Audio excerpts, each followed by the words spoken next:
అన్నదాత అన్నదాత మీ అన్నదాత చెమటోడ్చి ఆహారాన్నందించే రైతన్నా అనునిత్యం నీ కండదండగా నిలిచే నేస్తం ఎవరన్నా అన్నదాత అన్నదాత మీ అన్నదాత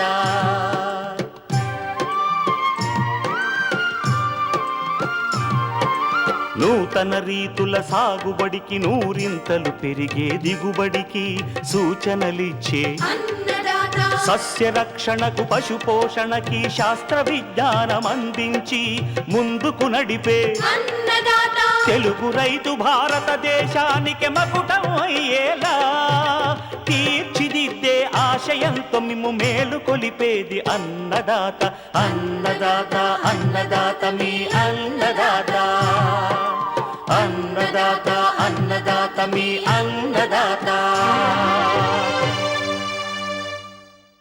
అన్నదాత ప్రేక్షకులకు నమస్కారం. ఈనాటి ముఖ్యాంశాలు: ఏజెన్సీ ప్రాంతాల్లో నేల నీటి సంరక్షణ చర్యలు, చీనీ నిమ్మలో పిందెరాలుడుకు కారణాలు నివారణ మార్గాలు, రబీ వరిలో అగ్గి తెగులు పాము పొడ తెగులు నివారణ, ఇంకా జై కిసాన్ వ్యవసాయ సమాచారం.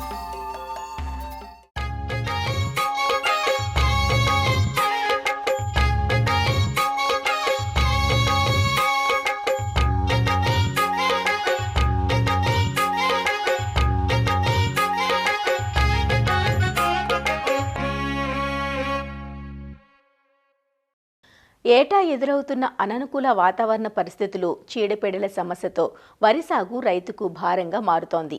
మార్చి మాసం వచ్చిన కోస్తా జిల్లాల్లో చాలా ప్రాంతాల్లో మంచు ఏమాత్రం తగ్గలేదు. ప్రస్తుతం పగటి ఉష్ణోగ్రతలు ఎక్కువగా నమోదవుతున్నా రాత్రి సమయంలో కురుస్తున్న ఈ మంచు కారణంగా వరి పైరులో తెగుళ్లు వ్యాప్తి చెందుతున్నాయి. చాలా చోట్ల అగ్గి తెగులు, పాము పొడ తెగుళ్ల ఉధృతి కనిపిస్తోంది. వీటిని గుర్తించిన వెంటనే నివారణ చర్యలు చేపట్టాలంటూ వివరాలు తెలియజేస్తున్నారు పశ్చిమ గోదావరి జిల్లా ఉండి Krishi Vigyan Kendra programme coordinator doctor N Mallikarjunarao. వరి మన రాష్ట్రంలో ప్రధానమైన ఆహార పంట. అయితే అటు సారవాలను దాళవాలను కూడా సాగు చేస్తున్నారు. అయితే ఈ దాళవాలో సాగు చేస్తున్న కొన్ని వరి రకాల మీద అగ్గి తెగులు కనిపిస్తుంది. అగ్గి తెగులు అనేది ఇప్పుడు మనం కొన్ని రకాల పంటలు పూర్తిగా పిలకలు వేసే దశ నుంచి పొట్ట దశలో కూడా ఉన్నాయి, అలాగే కొన్ని పూత దశలో కూడా ఉన్నాయి. అగ్గి తెగులు గురించి కన్నా చూసినట్లయితే ముందు ఆకుల మీద నూలుకండు ఆకారాలలో ఉన్న మచ్చలు కనిపిస్తూ ఉంటాయి. అలాగే ఈ మచ్చలు క్రమేపీ ఒకదానికొకటి కలిసిపోయి మనకి ఆకంతా కూడా ఎండిపోయి కాలిపడినట్లుగా కనిపిస్తూ ఉంటుంది. తర్వాత దశలో కనుక వరి దశలో కనుక చూసినట్లయితే కంకి వేసే దశలో కూడా వస్తుంది. ఈ కంకి మీద కూడా మనకి ఒక మచ్చలు ఏర్పడడం వల్ల అక్కడ వరకు ఈ కంకి విరిగిపోవడం జరుగుతుంది. దీన్నే మనం రైతుల భాషలో మెడ విరుపుగా చెప్పుకుంటాము. దీని ద్వారా ఎక్కువ నష్టం జరిగే అవకాశం ఉంది. ఎందుకంటే పంట గింజ తయారైపోయిన తర్వాత కూడా మెడ విరిగిపోయినట్లయితే మనం కోత సమయంలో కానీ కోసే సమయంలో కానీ మిషన్తో కనుక కోస్తున్నప్పుడు కానీ చాలా వరకు ఈ కంకులు రాలిపోవడం నష్టం కూడా జరుగుతూ ఉంది. కాబట్టి దీన్ని సకాలంలో సస్యరక్షణ చర్యలు చేపట్టాలి. ముఖ్యంగా ఇది గట్ల మీద ఉన్న గడ్డి ద్వారా కూడా మనకి ప్రధాన పంట కూడా వచ్చే అవకాశం ఉంది. కాబట్టి మొదటి నుంచి కూడా అటు నారుమడి దశ నుంచి ప్రధాన పొలంలో వేసిన దగ్గర నుంచి కూడా మనం గట్టి మీద కలుపు లేకుండా నివారణ చేసుకుంటూ ఉండాలి.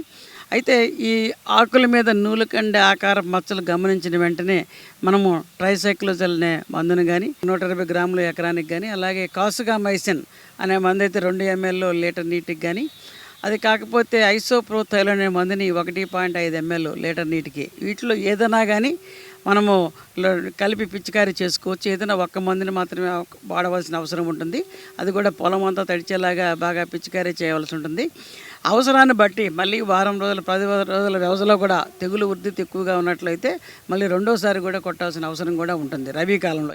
ఈ ట్రైసైక్లోజల్ మందును కనుక వాడినప్పుడు అది ఒక్కదాన్ని మాత్రమే, ఏ దాంట్లో కలపకుండా, ఇతర పురుగు మందులతో కానీ తెగులు మందులతో కలపకుండా వాడితే ఫలితం బాగుంటుంది. కాబట్టి ఈ రైతాంగం ఈ అగ్గి తెగుల్ని సకాలంలో కనుక గుర్తించి సరిగైన సస్యరక్షణ చర్యలు పాటిస్తే మనము ఈ వరిలో అగ్గి తెగుల్ని సమర్థవంతంగా నిర్మూలించవచ్చు. ఈ అగ్గి తెగులతో పాటు మనకి వరిలో వస్తున్న సమస్య మనకి పాము పొడ తెగులు అంటారు. ఈ పాము పొడ తెగులు అనేది ముందు వరి యొక్క షీతి మీద రావడం, అక్కడి నుంచి పొడలుగా పైకి వ్యాపించడం, తర్వాత ఆకుల ద్వారా చివరికి కంకి ద్వారా కూడా కంకి పైకి వరకు కూడా పాకే అవకాశం ఉంది. దీనివల్ల మనకి అంతా కూడా ఎండిపోయినట్లు కనిపిస్తూ ఉంటాయి. అంతేకాకుండా ఈ కంకికి కూడా పూర్తిగా వ్యాపించినట్లయితే కంకిలో కూడా గింజలు కూడా తాలు గింజలు అయిపోవడం కూడా జరుగుతూ ఉంటుంది. దాని నివారణకి హెక్సాకొనజోల్ అనే మందు 2 ml కానీ, అలాగే ప్రోపికొనజోల్ అనే మందు కనుక వాడినట్లయితే 1 ml లీటర్ నీటికి కానీ, అలాగే మనకి వాల్డామైసిన్ అనే మందు కనుక వాడినట్లయితే 2 ml లీటర్ నీటికి కానీ, వీటిలో ఏదైనా ఒక మందుని బాగా దుబ్బంతా తడిచేలాగా పిచికారీ చేసుకుంటే ఈ పాము పొడ తెగులను కూడా వరిలో సమర్థవంతంగా నివారించుకోవచ్చు.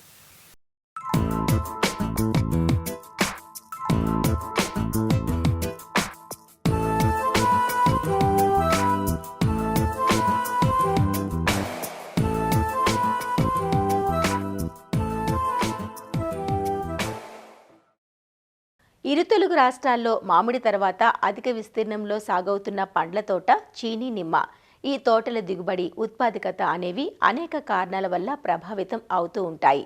ముఖ్యంగా చీడపీడలు ఒక కారణమైతే పూత పిందె కాయ రాలడం మరో కారణం. పూసిన పూలన్నీ కాయలుగా ఏర్పడితే ఆ భారాన్ని చెట్టు మోయలేదు. అందువల్ల సహజసిద్ధంగానే కొంతవరకు పూత పిందెను చెట్టు రాలుస్తూ ఉంటుంది. అది ఎక్కువగా రాలినప్పుడే అసలు సమస్య అంతా. ఒక్కోసారి పూత పిందెతో పాటు ఎదిగిన కాయలు కూడా రాలిపోతూ ఉంటాయి. దీనివల్ల దిగుబడి తగ్గి రైతులకు అధిక నష్టం వాటిల్లుతుంది. అందువల్ల పూత పిందె సమయంలో రైతులు కొన్ని జాగ్రత్తలు తీసుకోవాలి. మరి చీనీ నిమ్మలో పిందె కాయ రాలడానికి గల కారణాలు, నివారణ మార్గాల గురించి ఈరోజు అన్నదాతలో తెలుసుకుందాం.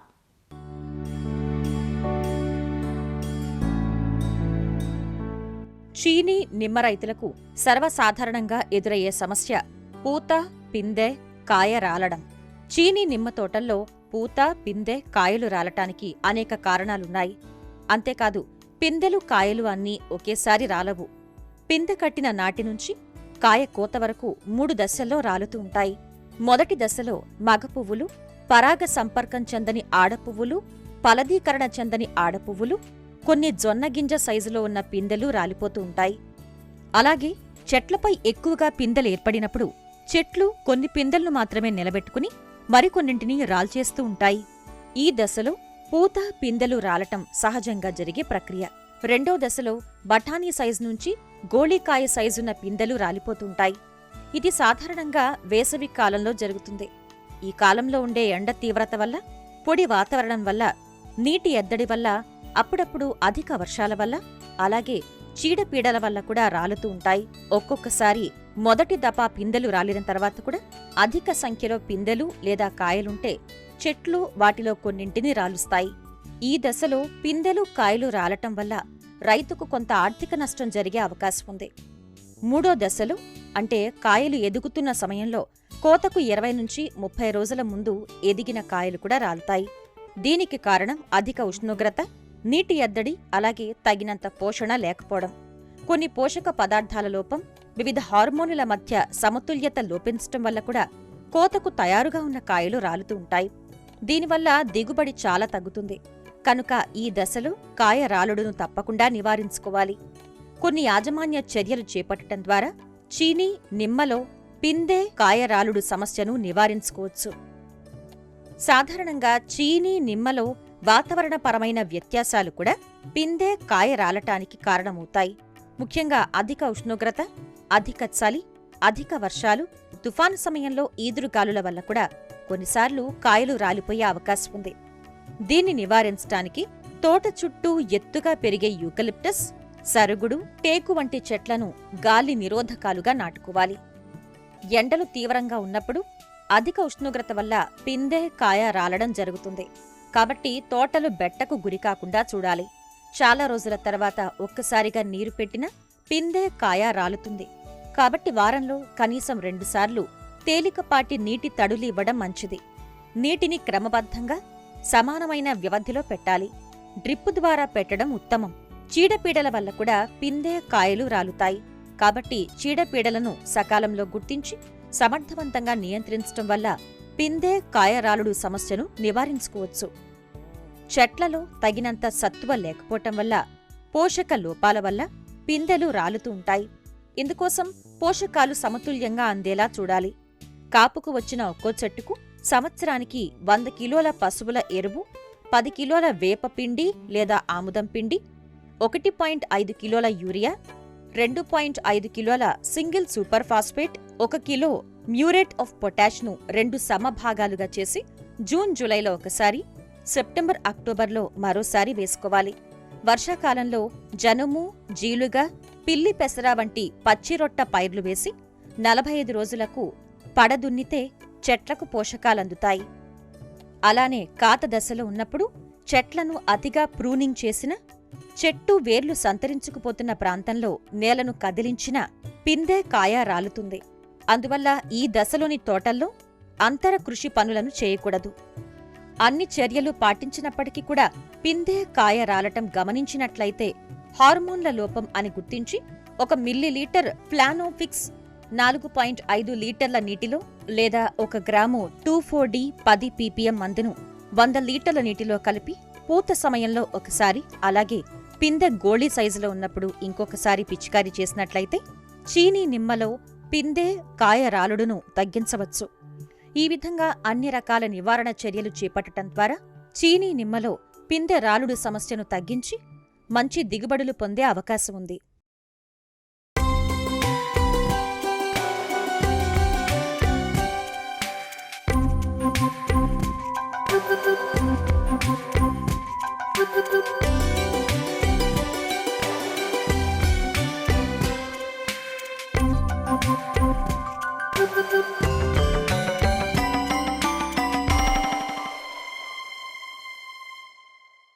ఏజెన్సీ గిరిజన ప్రాంతాల్లోని సేద్యమంతా వర్షాధారమే.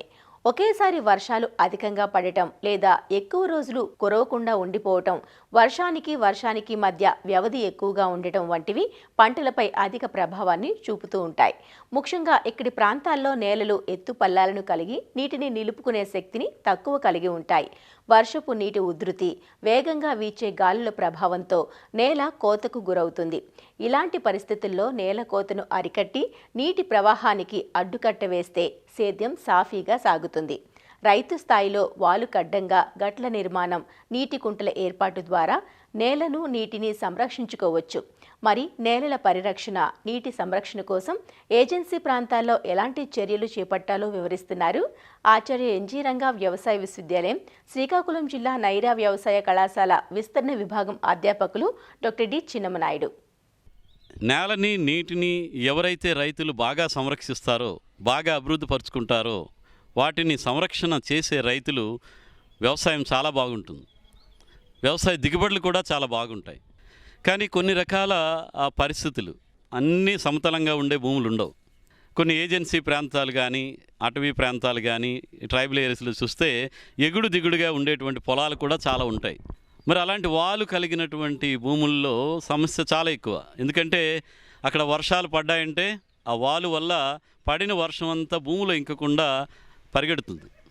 దానివల్ల ఒక నీరు వృధా అయిపోవడమే కాకుండా ఈ పైన ఉన్నటువంటి మట్టిని కూడా కొట్టుకుపోతుంది. ఈ నేల, నీటి సంరక్షణ చర్యలు చేపడితే ఒకవైపు మట్టిని సంరక్షిస్తున్నలు అవుతాము, అదేవిధంగా నీటిని కూడా భూమిలో బాగా ఇంకేది జరుగుతుంటుంది. ఇందులో నేల, నీటి సంరక్షణ చర్యల్లో భాగంగా మనం ఈ వాలుకి అడ్డంగా దున్నుకోవడం అని చెప్తుంటాం. అంటే వాలుకి అడ్డంగా కనుక మనం దున్నుకుంటే పడినటువంటి వర్షపు నీరు ఈ దున్నిన చాలల్లో నిలిచి ఉంటూ మనకి నీరు అక్కడే ఇంకడానికి అవకాశం ఉంటుంది. అదేవిధంగా ఈ వర్షపు నీరు వాలు కలిగిన భూముల్లోని గిరిజన ప్రాంతాలు వర్షాలు పడేటప్పుడు మట్టి కూడా పైనుంచి కిందకి ఈ వర్షపు నీటి తల ఉధృతి కొట్టుకుంటూ వెళ్ళిపోతూ ఉంటుంది. కాబట్టి ఈ వాలుకి అడ్డంగా మనం దున్నడం వల్ల నీరు సంరక్షించడమే కాకుండా మట్టి కూడా కోతకు గురి కాకుండా ఉండి అక్కడ పై పొరలో ఉండే పోషకాలు కూడా మనం నష్టపోకుండా ఉండడానికి అవకాశం ఉంటుంది. అదేవిధంగా ఈ వేసవి దుక్కులు, కొంచెం వేసవి లోతు దుక్కులు కూడా చేసుకోవడానికి ప్రయత్నం చేయాలి. ఎంబీ ప్లవ్ సహాయంతో కనుక, అంటే రెక్కనాగల సహాయంతో కనుక మన పొలాలను దున్నుకుంటే అక్కడ పడినటువంటి వేసవి ఏప్రిల్, మే నెలల్లో పడిన వర్షం అంతా కూడా మన పొలంలో నిల్వ ఉండి నీటి నిల్వ సామర్థ్యం పెరుగుతుంది. అదేవిధంగా వాలు తక్కువగా ఉన్న ప్రాంతాల్లో కూడా నేల కోతకు గురికాకుండా ఉంటుంది. కాబట్టి నేల, నీరు కూడా మనం సమర్థవంతంగా రక్షించుకునేలా అవుతాం. అదేవిధంగా కాంటూర్ సేద్యం అంటాం. దీన్ని ఏంటంటే వాలును బట్టి ఉన్నటువంటి వాళ్ళని రైతు తాలూకు వేసే పంటలను బట్టి వాళ్ళకున్న సదుపాయాలను బట్టి దున్నుకోవడానికి వీలుగా కమతాలని నిర్ణయించుకుంటూ వాళ్ళు ఎంతవరకు ఉందో చూసుకుని అంతవరకు ఒక సమతలమైనటువంటి మడులుగా కట్టుకోవడం. ఈ విధంగా చేయడం వల్ల కూడా మనకి కమతాలు సక్రమంగా లెవెల్గా ఉండేటట్టు చేసుకోవడానికి వీలవుతుంది. అదేవిధంగా కాంటూర్ గట్లు కూడా నిర్మించుకోవడం, వాళ్ళకి అడ్డంగాను రాళ్ళతో కానీ లేదా పెద్ద పెద్ద వాల్ ఎక్కువగా ఉంటే పెద్ద రాళ్ళతో పెద్ద గట్లు నిర్మించుకోవడం, దీన్ని కాంటూర్ గట్లు అంటాము. మనకున్నటువంటి ఈ పంటల తాలూకు సాగు విధానాన్ని బట్టి దున్నుకోవడానికి వీలుగా 5 మీటర్లు లేదా 10 మీటర్ల దూరానికి ఒక గట్టు వచ్చే విధంగా అక్కడే గిరిజన ప్రాంతాల్లోనూ పోడు భూముల్లోనూ దొరికిన రాళ్ళతోనే మనం కనుక కాంటూర్ గట్లు కనుక వేసుకోగలిగితే ఈ విధంగా కూడా వర్షపు నీటి తాలూకు ఉధృతి చాలా వరకు తగ్గుతుంది. ఈ గట్ల దగ్గర నీరు ఇంకడానికి అవకాశం ఉంటుంది. అదేవిధంగా మట్టి కూడా కోతకు గురి కాకుండా ఉండి అక్కడ ఆగుతూ నీటి ప్రవాహం ఉండడం వల్ల ఆ విధంగా మనకి నేల నీరు సంరక్షించుకోవడానికి అవకాశం ఉంటుంది. అదేవిధంగా చిరుగట్లు కూడా వాలుకి అడ్డంగా ఎక్కడైతే వాలు 5% కన్నా తక్కువ ఉంటుందో అలాంటి ప్రాంతాల్లో చిరుగట్లను ఏర్పాటు చేసుకుంటే నేల కోతకు గురి కాకుండా ఉంటుంది. అదేవిధంగా ఎక్కడైతే చిరుగట్లు మామూలు మట్టితో నిర్మించుకుంటారో అవి కూడా వర్షపు ఉధృతి ఎక్కువ ఉంటే కనుక ఒక్కోసారి ఆ చిరుగట్లు కూడా కొట్టుకుపోయేటువంటి అవకాశం ఉంటుంది. మరి అలాంటి ప్రాంతాల్లో జీవగట్లు అంటాం. అంటే మన మొక్కలతోనే లేదా గడ్డి జాతులతోని అలాగే వెట్టివేరు కానీ లేకపోతే పశుగ్రాస గడ్డలు లేదంటే సిట్రునెల్ల గ్రాస్ ఉంటుంది, ఆ గ్రాస్ వేసుకోవచ్చు. అది నూనె తీసేటువంటి గడ్డి జాతి, దాని నుంచి నూనె తీసి ఆ విధంగా కూడా లాభపడవచ్చు. లేదంటే లెమన్ గ్రాస్ కానీ లేదంటే ఈ పశుగ్రాసాల్లో కో3, కో4 అలాగే సూపర్ నేపిర్ ఇవన్నీ కూడా దొరుకుతున్నాయి. అవి బాగా పెరిగి 2 విధాలుగా కూడా ఉపయోగపడతాయి. కాబట్టి జీవగట్ల నిర్మాణం కూడా రైతు సోదరులు చేసుకోవాల్సిన అవసరం ఉంది. అదేవిధంగా ఈ ఏజెన్సీ గిరిజన ప్రాంతాలు వాలుకలిన భూమిలో వర్షపు నీరు కంటిన్యూగా వచ్చేటప్పుడు అక్కడ కాలువలు ఏర్పడిపోతాయి. అంటే నీరు వస్తున్న కొద్దీ మట్టి కోతకు గురయ్యి అక్కడ కాలువలు ఏర్పడతాయి. అలాంటి దగ్గర కూడా ఈ బ్రష్వుడ్ డామ్స్ అంటారు. అంటే అక్కడ దొరికిన కర్రలతోని కట్టెలతోని లేకపోతే వెదురులతో కలిపి మనం ఒక వర్షపు నీటి ప్రవాహానికి అడ్డంగా ఇలాంటి బ్రష్వుడ్ అంటే వుడ్తో చేసినటువంటి కలపతో చేసినటువంటి అడ్డు కనుక నిర్మించుకొని చేస్తే దానివల్ల కూడా పైనుంచి వచ్చిన మట్టి అంతా కూడా అక్కడ కొంతవరకు ఆగి నీరు మాత్రం వెళ్తుంది, మట్టి సంరక్షణ కాపాడబడుతుంది. ఆ నీటి ప్రవాహం కూడా తగ్గి కింద ప్రాంతాలకి నీరు కొంచెం నెమ్మదిగా వెళ్ళటం వల్ల కూడా మనం నేల కోతని అరికట్టేటువంటి అవకాశం ఉంటుంది. అదేవిధంగా నీటి నిల్వలు కూడా పెంచుకోవడానికి అవకాశం ఉంటుంది. వాలు తక్కువగా ఉండి కొద్దిగా స్లోప్ ఉంటుంది. అలాంటప్పుడు కూడా నీటి నిల్వని ఎక్కువగా చేసుకోవడానికి మనం ఫామ్ పాండ్స్ ఈ కుంటలను కూడా నిర్మించుకోవడం అనేది రైతు సోదరులు చేసుకోవచ్చు. వాటిని కూడా మనకి ఏదైనా ప్రాంతంలో నీరు నిలిచడానికి అవకాశం ఉండే లోతట్టు ప్రాంతాన్ని తీసుకొని అక్కడ ఒక నీటి కుంటను కనుక ఏర్పాటు చేసుకుంటే వర్షపు నీరు అందులో నిల్వ ఉండి తదుపరి మనకి పంట కాలంలో జీవతడిలించుకోవడానికి ఉపయోగపడుతుంది. కాబట్టి నీటి కుంటలు ఏర్పాటు చేసుకోవచ్చు. దీనికోసం ఎన్ఆర్జీఎస్ వాళ్ళు కూడా కొంత పథకాల రూపంలో రైతులకు సాయం చేస్తున్నారు. కాబట్టి రైతుల నీటి కుంటల ఏర్పాటు మీద కూడా దృష్టి పెట్టుకోవాలి. అదేవిధంగా ఇంకొంచెం ఖర్చుతో కూడుకున్నవి అలాగే ఎక్కువ కాలం పాటు మనకు నీటిని అందించేటువంటి అవకాశం ఉండేవి చెక్ డ్యామ్స్ నిర్మాణం. ఇవి మన రైతు స్థాయిలో చేయలేకపోయినప్పుడు ఎక్కడైతే అవకాశం ఉంటుందో గ్రామ స్థాయిలో ఎన్ఆర్జీఎస్ కానీ లేదా ఐటీడీఏ గిరిజనాభివృద్ధి సంస్థ వాళ్ళకి కానీ వీళ్ళకి తెలియచెప్పి అక్కడ చెక్ డ్యామ్స్ నిర్మాణం కూడా చేపట్టగలిగితే అక్కడ నీరు కూడా ఎక్కువ కాలం పాటు నిలవ ఉంటుంది. ఎక్సెస్ నీరు ఏదైనా అధిక నీరు ఏదైనా ఉంటే అది బయటికి పోయే విధంగా చెక్ డ్యామ్ నిర్మాణం చేసుకొని అక్కడ కనుక నీటిని నిల్వ చేసుకోగలిగితే అది మళ్ళీ మనకి ఖరీఫ్లో వేసేటువంటి పంటలకి ఉపయోగపడుతుంది. ఎప్పుడైనా బెట్ట పరిస్థితులు వచ్చినప్పుడు కూడా ఈ చెక్ డ్యామ్స్ నుంచి మరి పంటలకి నీరిచ్చుకోవడానికి అవకాశం ఉంటుంది. కాబట్టి ఈ చెక్ డ్యామ్స్ నిర్మాణం కూడా రైతు సోదరులు చేయడానికి ప్రయత్నం చేయాలి. అదేవిధంగా ఈ వాలు కలిగిన భూముల్లో కానీ పోడు భూముల్లో కానీ చూస్తే కాంటూర్ కందకాలు అంటాం. అంటే వాలును అనుసరించి మన కందకాలు అంటే 1 అడుగు వెడల్పు 1 అడుగున్నర లోతు ఉండే విధంగా మనం కందకాలని వాలుకి అడ్డంగా కనుక నిర్మించుకుంటే మనకి వర్షం పడిన నీరంతా కూడా ఆ కందకాల్లోకి చేరుతుంది. ఎప్పుడైతే ఈ వర్షపు నీరు ఆ కందకాల్లో చేరుతుందో అక్కడ నీరు నిలవించబడి ఆ చుట్టుపక్కల ఉన్నటువంటి పంటలన్నీ కూడా వేరు వ్యవస్థకి నీరు అందేటువంటి అవకాశం కలుగుతుంది. తద్వారా పంట సంరక్షించబడడం అదేవిధంగా పంట కూడా మనకు అదనంగా మంచి పంట తీసుకోవడానికి కూడా ఉంటుంది. కాబట్టి ఈ వాలు కలిగిన భూముల్లో ఈ కాంటూర్ కందకాలని ఏర్పాటు చేసుకోవచ్చు. అదేవిధంగా తోట చుట్టూ కూడా ఎవరికైనా తోటలు ఉంటే కనుక తోట చుట్టూ కూడా ఈ కందకాలను కనుక ఏర్పాటు చేసుకుంటే పైనుంచి వచ్చిన నీరు మట్టి కూడా అక్కడ ఆగి మనకి నీటి నిల్వ శాతం కూడా పెంచుకోవడానికి అవకాశం ఉంటుంది. కాబట్టి ఈ కాంటూర్ కందకాలని ఏర్పాటు చేసుకోవచ్చు. అదేవిధంగా ఎక్కడైనా ఈ జీడి తోటలు కానీ మామిడి తోటలు వాళ్ళు కలిగిన భూముల్లో కనుక వేసుంటే వాళ్ళకి అడ్డంగా మొక్క పై భాగంలో కనుక మీరు చిన్న చిన్న ఈ కందకాలను ఏర్పాటు చేసుకుంటే తద్వారా కూడా ప్రతి మొక్కకి కూడా పడినటువంటి వర్షపు నీరు అక్కడ బాగా నిలవుండి ఆ మొక్క బాగా ఏపుగా పెరగడానికి నీటి ఎద్దడికి గురి కాకుండా ఉంటుంది. కాబట్టి కందకాలను కూడా మనం వాలు కలిగినటువంటి భూముల్లో మనం ఏర్పాటు చేసుకోవచ్చు.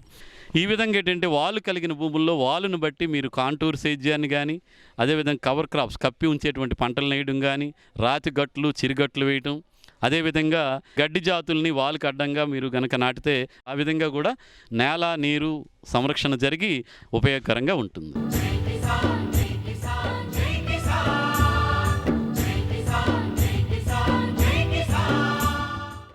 వ్యవసాయ సమాచారం ఇప్పుడు జై కిసాన్లో చూద్దాం. నెల్లూరు జిల్లాలో వ్యాపారుల మాయాజాలం ఆక్వా రైతులను ఆందోళనకు గురిచేస్తోంది. పశ్చిమాసియా యుద్ధ ప్రభావం రొయ్యల ఎగుమతులపై ఉందంటూ వస్తున్న వదంతులతో వ్యాపారులు ధరలు తగ్గిస్తున్నారంటూ రైతులు వాపోతున్నారు. జిల్లాలో తీర ప్రాంత మండలాలైన కావలి, అల్లూరు, విడవలూరు, కొడవలూరు, ఇందుకూరుపేట, ముత్తుకూరు, చిల్లకూరు కోట, వాకాడు మండలాల్లో దాదాపు 30,000 ఎకరాల్లో రొయ్యలు పెంపకం చేస్తున్నారు. ప్రస్తుతం 100 కౌంటు కిలో 280 రూపాయలు ఉండగా 240 రూపాయలకి కొనుగోలు చేస్తున్నారు. 90 కౌంటు కిలో 290 రూపాయలు ఉండగా 250 రూపాయలకు, 80 కౌంటు కిలో ధర 310 ఉండగా 270కు కొనుగోలు చేస్తున్నారంటూ రైతులు వాపోతున్నారు. ఇప్పుడు ఈ ఇరాను అమెరికా యుద్ధం వల్ల రొయ్యల రైతులు నానా ఇబ్బంది పడిపోతున్నారు. ఫీడ్ సదరంగా రావడం లేదు, రేట్లు పెంచేశారు. రొయ్యల రేట్లు పూర్తిగా పడిపోయినాయి. మనం అమ్మేయేమో పడిపోతున్నాయి, కొనేయేమో పెరిగిపోతా ఉన్నాయి. దీనివల్ల రైతులు ఎంతో లాస్కి గురవుతున్నారు. దీనికి ప్రభుత్వం వారు దీని మీద చర్య తీసుకొని దీన్ని సాల్వ్ చేయాల్సిన బాధ్యత తీసుకోవాలని కోరుకుంటున్నాను. మాకు ఈ యుద్ధం వల్ల ఈ డల్లార్లు మధ్యవర్తులుగా ఉండి రొయ్యలు ఎక్స్పోర్ట్ పోవడం లేదని చెప్పి తగ్గించేసి రేట్లు తగ్గిపోయి మరీ పడిపోయినాయి. మేతలైతే పెరిగినాయి, పిల్లల ఫీడ్ కూడా పెరిగింది. మేము నానా ఇబ్బందులు పడుతున్నాము. కావున సెంట్రల్ గవర్నమెంట్ వారు మా మీద దయ ఉంచి న్యాయం చేయాల్సిందిగా కోరుతున్నాం. యుద్ధం కారణంగా రొయ్యల ధరలు తగ్గడం లేదని, అది కారణంగా చూపి ఎగుమతిదారులు, స్థానిక వ్యాపారులు ధరలు తగ్గిస్తున్నారని రైతు నాయకులు అంటున్నారు. ప్రపంచవ్యాప్తంగా సంక్షోభం ఎదుర్కొంటున్న పరిస్థితుల్లో ఆక్వా రంగం కూడా కొంత ఇబ్బందులు ఎదుర్కొంటుంది. కానీ ఈ యుద్ధం వల్ల ఆక్వా రంగానికి వచ్చినటువంటి నష్టమే లేదు. కొంతమంది అనవసరంగా రేటింగ్ కోసమో లేకపోతే ప్రచారం కోసమో లేనిపోయిన భయాలు సృష్టిస్తున్నారు రైతాంగంలో. ఇది గత 20 ఏళ్ళుగా నేను చాలాసార్లు చూశాను.